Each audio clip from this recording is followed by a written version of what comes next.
Hello guys, welcome to my new blog. કેમ છો બધા? જય શ્રી કૃષ્ણ બધાને.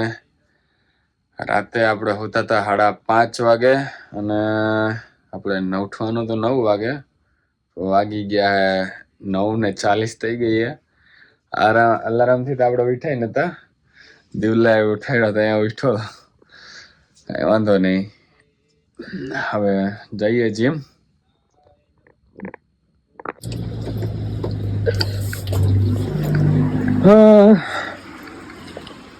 Good morning Canada, Brampton. વાહ, બહુ ટાઈમ પછી એવું લાગે છે કે આજે સૂરજ દેવતાના દર્શન થયા. સૂરજ દાદા, જય હો તમારી. જાઓ ખુરશી, હું તમને વાત કરતો હતો ને એ બીજી.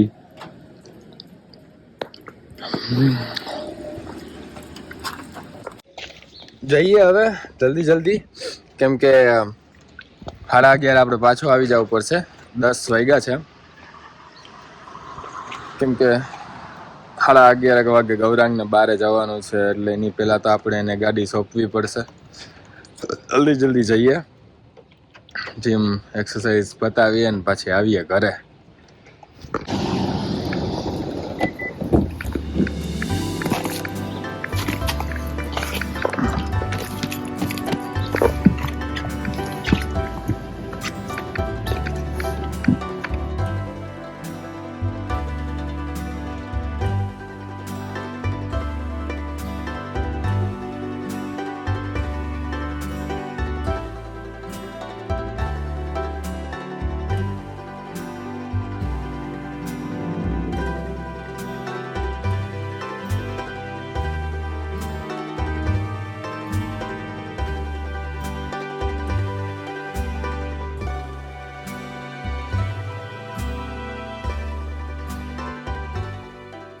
અહીંયા હે ને પ્રમોશન માટે હર મહિને એક ફ્રી વર્કઆઉટ ડે હોય, જેને આવવું હોય ને ફ્રી. એટલે નેક્સ્ટ ફ્રી વર્કઆઉટ 29 જાન્યુઆરીએ 29 જાન્યુઆરીએ હે. કોઈને આવવું હોય તો આવી જાજો. જે બ્લોગ જોતા હોય કેનેડામાં રહેતા હોય, ફિટ ફોર લેસમાં 29 જાન્યુઆરીએ ફ્રી વર્કઆઉટ છે, ફ્રી એન્ટ્રી છે ગાઈસ. પહોંચી ગયા છીએ આપણે, અને આજે થોડુંક જલ્દી કરવું પડશે. અહીંયા ને આપણે જેકેટ મૂકી દઈએ ફટાફટ.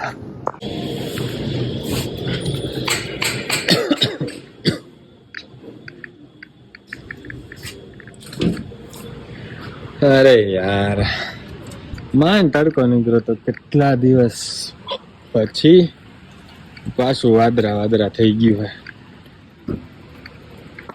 હું હજી બહાર નીકળીને તમને કહેવાનો જ હતો કે બહુ ટાઈમ પછી આવો તડકો નીકળ્યો હોય ને આવું કંઈક વાતાવરણ હોય ને તો મજા આવે. સાત હલ્યો પાછા.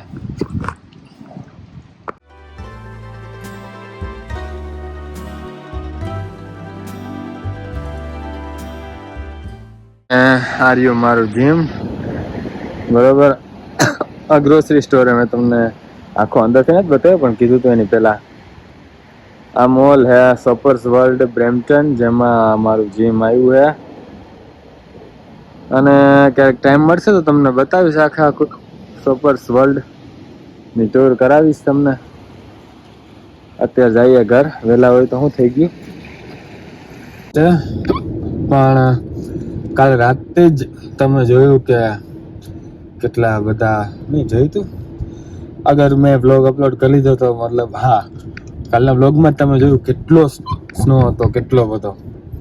આજે રોડ જોવો તમે, રાતે જ તે લોડર થી સાફ તો થઈ જ ગયો હોય રોડ, પણ તોય ભીના ને કચકાણ ને થોડું હોય, હાવ સાફ ના થયું હોય. એ તડકાને લીધે એ સાફ થઈ ગયું હશે અત્યારે હાવ. એટલે રોડ અત્યારે હાવ સાફ હે, એટલે ગાડી હલાવવામાં તો વાંધો ન આવે એટલો બધો. હવે બેન ભાઈ હે ને બે વાસણ કરે હે, અને આ છટક બારી છટકે હે. ખાઈ પીને હાલો હું જાવ ડાયરેક્ટ. હા બિચારા બે ભોરા કામ કર્યા રાખે. ના બે તો ભોળા જ છે, ભોળા ના ભગવાન હોય વાલા. બાપો દુલા, જય હો.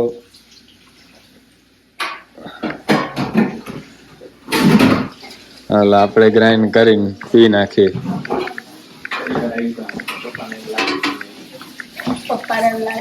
હા હિંમત આપે હે વાહે વાહે ઉભા ઉભા. હવે એને મોડું નહીં થતું નહીં.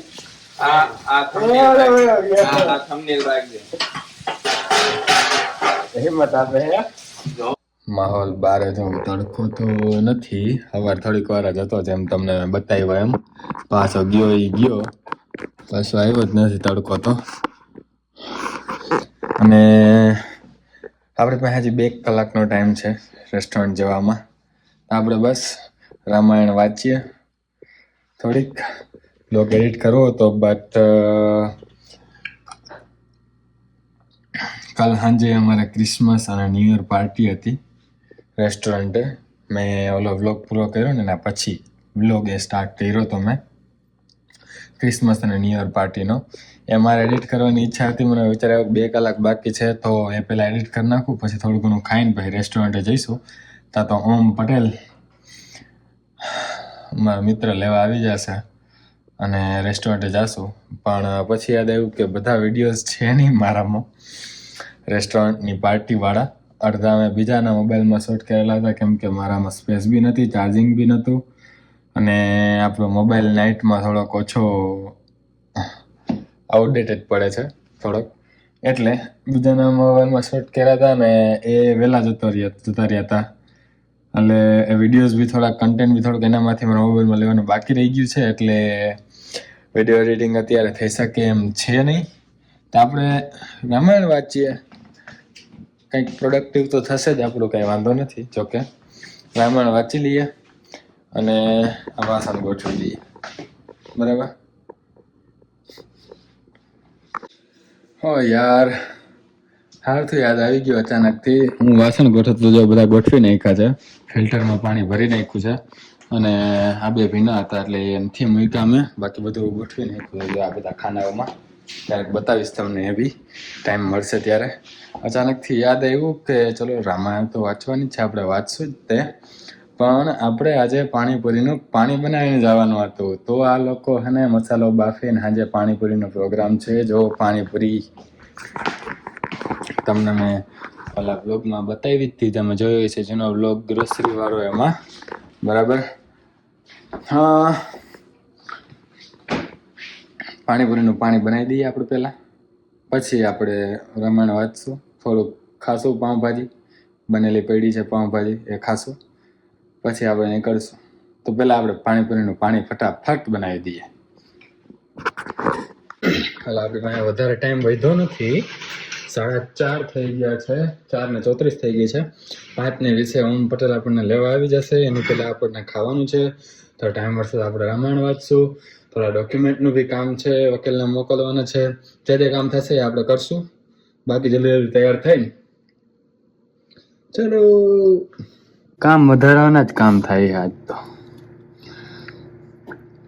આની અંદર ગયું છે તીખું પાણી. આ મરચીનું ખાલી પાણી મેં અલગ બનાવ્યું હતું, જેને થોડુંક વધારે તીખું ખાવું હોય ને એ ઢોરાણું બટર કાઢવા ગયો ને માખણ એમાં. હાલો કરી નાખી ફટાફટ સાફ. દિવ્યેશ શિરોયા હિયર. તમે જાણતા જશો મને, રવિ તમને વ્લોગમાં બતાવતો હોય છે. રવિ અત્યારે પાઉં શેકી રહ્યો છે. હમણાં જોબે જવાનું કેટલા વાગે જવાનું? અરે બહુ લેટ થઈ જાય હમણાં. ઓલો 5:20 આવી જાય ઓમલો લેવા. એમાં કામ વધતું જતું એટલે બસ થઈ જશે. ટેન્શન નહીં લઈશ તું ભાઈ. ટેન્શન શું હોય?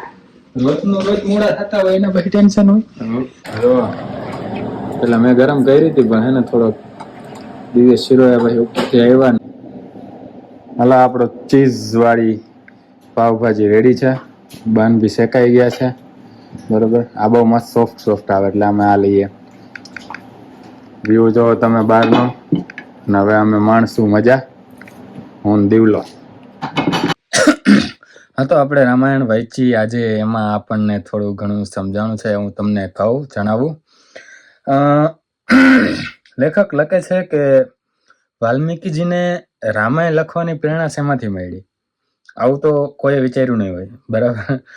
હવે લેખક લખે છે તો આપણને ખબર પડી, આપણે વાંચ્યું એટલે. બાકી રામાયણ લોકો વાંચે છે, ભણે છે, સાંભળે છે, જોવે છે. વાલ્મીકી જેને ક્યાંથી પ્રેરણા મળી એ તો કોઈને ખબર જ નથી ને કોઈ વાત જ નથી કરતું.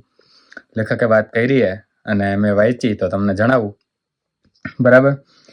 હવે વાલ્મીકીજી આટલા મોટા કવિ, આટલા મોટા લેખક, બરાબર, એમના વિશે બી કેટલું બધું લખ્યું છે, બરાબર. પણ હું તમને આ જણાવું કે એમને પ્રેરણા શેમાંથી મળી. આવડા મોટા લેખક અને કવિ એમને રામાયણ લખવાનો શોખ કઈ રીતે જાગ્યો? તો આમાં લખ્યું છે કે શું, જો કે આપણે બધાને એમ જ છે કે રામાયણ એટલે રામ રાવણનું યુદ્ધ, બીજું કાંઈ નહીં, બરાબર. પણ આમાં લખ્યું કે શું રામ રાવણના યુદ્ધ માટે વાલ્મીકીજીએ રામાયણ લખી છે? તો કે ના, યુદ્ધો તો હજારો થાય છે અને તેઓના ઇતિહાસ, તેમની કરુણા, કહાણી અનેક લેખકો લખે છે. તે લખવા માટે વાલ્મીકીજીની શું જરૂર? બરાબર. આટલા મોટા કવિની શું જરૂર જો ખાલી યુદ્ધ જ લખવું હોય તો? એના માટે તો કેટલા બધા બીજા નાના કવિઓ અને લેખકો હતા, બરાબર. તો શા માટે તેમને કર્મનો મોહ લાગ્યો? મતલબ વાલ્મીકીજીને કર્મનો મોહ કેમ લાગ્યો એમ? હવે લેખક છે, કવિ છે, રામાયણનું કાવ્ય લખવું છે, બરાબર, તો એક છે તો એક કર્મ જ તે ને એક, બરાબર. એ કર્મનો મોહ એમને કેવી રીતે લાગ્યો? આમાં લખ્યું છે કે રામનું પિતૃ આજ્ઞા પાલન, ભરત, લક્ષ્મણ અને રામનો બંધુ પ્રેમ અને વિશુદ્ધ પ્રેમાવસ્થાનું નિરૂપણ કરતું પતિ પત્નીની અનોન્ય નિષ્ઠાનું ઉચ્ચતમ રૂપ. કેવું જીવન હોવું જોઈએ એક પતિ પત્નીનું, બંધુ પ્રેમ કેવો હોવો જોઈએ, પછી પિતૃ આજ્ઞા પાલનનું સાચો મિનિંગ શું થાય ને એ રામનું ચરિત્ર દર્શાવે છે રામાયણમાં. આવી બધી વસ્તુના લીધે રામાયણ લખાણી છે. જે આપણે વિચારતા હતા ખાલી રામ રાવણનું યુદ્ધ એટલે રામાયણ, એવું નથી. આપણે રામાયણમાં આ બધું સમજવાની જરૂર છે. યુદ્ધ તો બહુ બધા થયા, બરાબર, ધર્મની સ્થાપના બીજી બધી બી થઈ છે એમ ઘણી, એવું નથી કે એક જ થઈ છે. તો આપણે આ બધું બી સમજવાનું છે, ના કે ખાલી રામ રાવણનું યુદ્ધ. લખ્યું છે કે આના બધાના લીધે મુનિ શ્રેષ્ઠ રામચરિત્ર તરફ આકર્ષાયા. તેમણે રામાયણ શા માટે લખ્યું? રાજાના મનોરંજન માટે? વર્ષાસન, અધિકાર કે પગાર મળે તે માટે? લવકુશને પોતે રામાયણ ભણાવ્યું અને મોઢે કરાવ્યું. તમે રામાયણ કદાચ જોઈ હોય તો એમના તમને ખબર હશે કે લવકુશને રામાયણ ભણાવ્યું અને આખી રામાયણ કાવ્ય એમને મોઢે કરાવ્યું હતું વાલ્મીકીજીએ. તે શું તેમને રાજા રામના દરબારમાં ગાનારા ગવૈયા કે ભાટ બનાવવા માટે અને રાજા રામને ખુશ કરી રાજ અપાવવા? ના, પરંતુ લોકોત્તર જીવન આત્મસાત કરીને આધ્યાત્મિક તેમજ લૌકિક પ્રેરણા મેળવવા માટે અને તેમના મારફત જગતને શાશ્વત કાળ સુધી માર્ગદર્શન મળે એવા શુદ્ધ અને ઉદાત્ત હેતુથી તેમણે રામાયણ રચ્યું અને લવકુશને આપ્યું. બરાબર. આ હે શોર્ટ સમરી કે વાલ્મીકીજી એ રામાયણ શું કામ લખ્યું, એમને પ્રેરણા શેમાંથી મળી, બરાબર. મજા આવી હોય તો નીચે કમેન્ટ કરજો અને આમાંથી મારી કંઈ ભૂલે હોય, તમે કંઈ જાણતા હોય તો એ બી નીચે તમે કમેન્ટ કરી શકો છો. બીજા વ્યુઅર્સ એમાંથી જ્ઞાન લઈ શકે, હું બી લઈ શકું, તે માટે નીચે તમે કમેન્ટ કરજો તમારા વિચારો.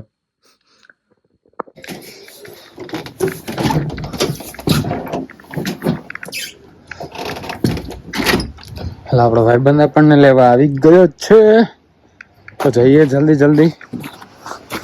એ અમારી જેમ લેટ જ છે, મોડા પહોંચશું આજે પણ વાંધો નહીં. તો ગાઈઝ આપણે હે ને રેસ્ટોરન્ટ થી બી આવી ગયા હી, નાઈ બી લીધું હોય, રેડી બી થઈ ગયા હી. હા, આજે હતું નહીં કાંઈ, જરાય બીજી, કંટાળો આવતો હતો એટલે ભાઈ જલ્દી આવતા રહ્યા. ભાઈબંધ હતો ઓમલો જ, તે ઓમલો જ મૂકી ગયો હા આપણને. અને હવે આપણે બપોર જે પાણી બનાવીને ગયા હતા એનો મસાલો બનાવ્યો હોય છે, બધાએ પાણીપુરી ખાઈ લીયા. પછી મળું તમને, ખાઈ પીને ભૂખ બહુ લાગી. હા જો આ બધા તમે કીધું મને લેવાનું, બાકી હું તો નતો લેતો. કોણ વગાડે એ તો દેખાડવું પડે કે નહીં?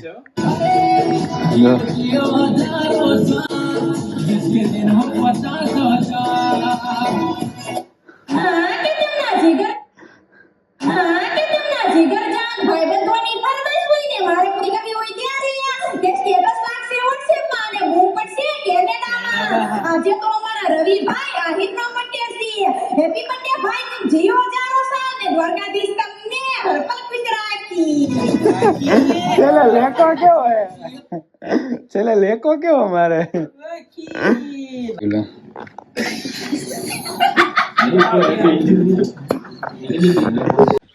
હા ગાઈસ ખાઈ લીધું પાણીપુરી મસ્ત મજા આવી ગઈ મસ્ત બની હતી મસાલો મસ્ત બનાવ્યો હતો ભાઈબંધોએ અને હવે આ બ્લોગને અહીંયા પૂરો કરી આઈ હોપ તમને મજા આવી હશે મજા આવી હોય તો લાઈક શેર અને કમેન્ટ કરી દેજો ચેનલમાં નવા હોય તો ચેનલને સબસ્ક્રાઇબ કરી દેજો અને ઇન્સ્ટાગ્રામમાં ફોલો ના કરતા હોય તો નીચે ડિસ્ક્રિપ્શનમાં લિંક આપી હતી ત્યાં જઈને તમે મને ફોલો કરી શકો છો મળીએ નેક્સ્ટ બ્લોગમાં ત્યાં સુધી જય શ્રી કૃષ્ણ જય શ્રી રામ